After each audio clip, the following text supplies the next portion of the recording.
I want to talk to you about is intent. And the one most important thing that you need to remember about your intent, if you're doing your homework, say you're preparing yourself for some interview, some conversation, some sales call, some networking, some like किसी बड़े आदमी ने तुमसे phone पे बात करनी है, जो भी ठीक है, तुम्हें डेट पे जाना है एटसेट्रा एटसेट्रा, कोई भी एक रेगुलर कॉन्वर्सेशन फ्रेंड ग्रुप्स में घुसना है एटसेट्रा एटसेट्रा, इमेजिन कर लो यहाँ पे तुम उस चीज़ का पार्ट होना चाहते हो, तुम वहाँ पार्टिसिपेटिव होना चाहते हो, एंगेज होना चाहते हो, तुम होमवर्क करते हो, पहले तो अपने आपको काम डाउन करते हो, ब्रो मैं अपनी लाइफ में ठीक हूँ, मैं कंटेंट हूँ, मैं ये सब कर सकता हूँ, कोई दिक्कत नहीं है, मेरी लाइफ में बहुत कुछ है, भगवान ने बहुत दिया है, माँ बाप ने बहुत दिया है, जो भी। दूसरा, तुम इंटेंट फिगर आउट करते हो अपनी, और प्लीज इसको एक्टिवली फिगर आउट किया करो। मैं बता रहा हूँ, initially takes a little bit of practice.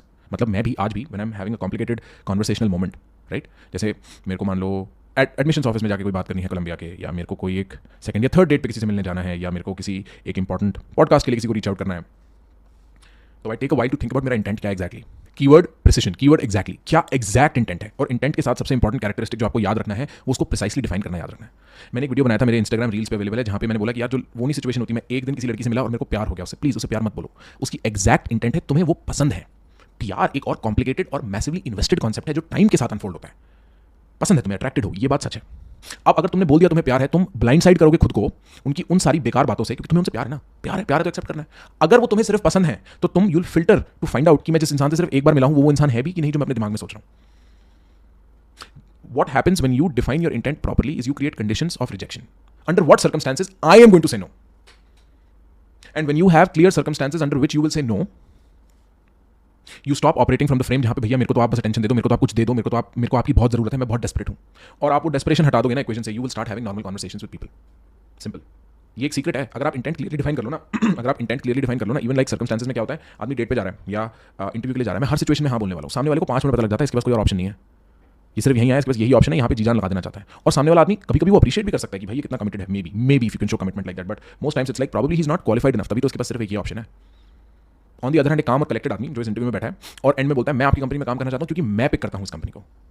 अगर सामने वाले को इंटरव्यूज को ये इंप्रेशन जाता है कि इसके पास और 4 कंपनी से ऑफर है, बट ये इस कंपनी और हमारी इंटरेक्शन को वैल्यू करता है, इसलिए यहाँ काम करना चाहता है, chances are higher of you getting selected both on dates and in interviews, on sales call, because इस टाइम पे फील क्या हो रहा है सामने वाले बंदे को कि they were selected, they went through a process and they were selected. और ऐसा इंटरव्यू को तुम्हारी सिलेक्शन से घंटा फर्क नहीं पड़ता, बट जो उससे थोड़ा सिग्नल जाता है ना कि ये इंसान अपने आप में काबिल है। डेट्स पे ऑन दी अदर हैंड बहुत फर्क पड़ता है इस चीज से, कि सामने वाले को लगता है मैं सिलेक्टेड हूं, कि मैं एक टेस्ट पास किया हूं इसके साथ होने के लिए। डेट्स पे वो बहुत मैटर करता है। But if you even watch Wolf of Wall Street, you will find part of the way in which Jordan Belfort sells is personalization. I have this very special offer for you and I want you to make money and it's all about you. You are the special person. तो ये intent precisely define कर लेना कि किन conditions में मैं हाँ बोल। कई बार क्या होता है, मैं पॉडकास्ट के लिए लोगों को अप्रोच करता हूँ and they will have something to say along the lines of हम क्वेश्चंस बताएंगे आपको पहले, या हमें क्वेश्चंस भेज दो पहले। मेरा ना होता है, मेरे को पहले से पता है मेरा ना होने वाला है, चाहे कोई भी हो आप। मैं आपको एक थीम लिस्ट भेज सकता हूँ एट बेस्ट, बट मैं क्वेश्चंस नहीं भेज सकता। मेरे को पता है एग्जैक्टली मेरा इंटेंट क्या है वहाँ पे, that I want to do a podcast with you, discover how you think, and if I want to discover how you think, I can't tell you questions beforehand. So like that's not going to work. My intention of doing a podcast is very clear. I want to discover how you think. And so I have conditions in which I say no. And so when I negotiate, people understand that he's not just somebody looking for views from XYZ का नाम, YZA का नाम, कि इसका नाम ले लिया, उसका नाम लगा लिया, इसके साथ कोलैबोरेट कर लिया, उसके साथ कोलैबोरेट कर लिया और व्यूज कमा लिए. They know that there is something interesting he wants. चलो मैं उसको generalize इस level पे छोड़ देता हूँ.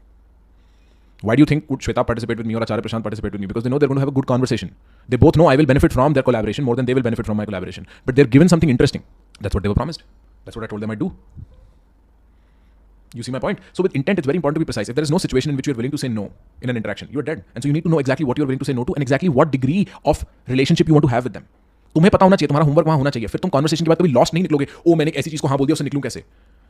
और तुम वो जो एक डेस्परेट सकर वाला ट्रैप होता है ना, कि किसी के साथ बंद के साथ साथ चले जा रहे हो बिकॉज तुम ना नहीं बोल सकते उनको, उसमें भी नहीं फंसोगे. Earn the ability to say no. Define what your intent is precisely and conditionally. कि क्या मेरे पैरामीटर्स हैं इसके और क्या कंडीशन है beyond which I say no. वो बहुत जरूरी है. तो अगर तुम एक डेट पे जा रहे हो, one of the ways in which you can think about it is if this person is say rude to waiters at the restaurant, I'm not going to hang out with them. If this person lies or asks me to lie for anything at all, I'm not going to be with this person.